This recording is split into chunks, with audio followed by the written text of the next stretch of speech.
যেদিন আল্লাহর নবী দুনিয়া থেকে বিদায় নিচ্ছে, সেদিন জিবরাইল আইসা বলছে, ইয়া রাসূলুল্লাহ, মালাকুল মউত দরজায়, আপনি বললে আসবে, আপনার রুহু কবজ করবে।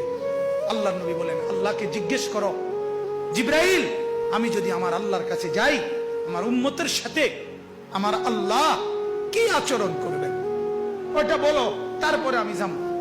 জিবরাইল গেলেন, আল্লাহর নবীকে আয়েশা শুনাইলেন, ও নবী, আল্লাহ তাআলা জানাইছেন আপনার অবর্তমানে আপনার উম্মত যখনই মাফ চাইবে, আল্লাহ তাআলা আযাব দিবে না, সাথে সাথে মাফ করে দিবে। আপনি যেমন মাফ চাইছেন, তখন যেমন মাফ করছে, আপনার অবর্তমানে আপনার উম্মত নিজে নিজে মাফ চাইলেও আমি আল্লাহ মাফ করে দিই। এতদিন তো কে মাফ চাইছে? নবী নিজে মাফ চাইছে। এখন তো আপনি না থাকলেও আমি ওয়াদা দিলাম, আপনার উম্মত যদি নিজে নিজেও মাফ চায়, আমি মাফ করে দিই। নবী বললেন,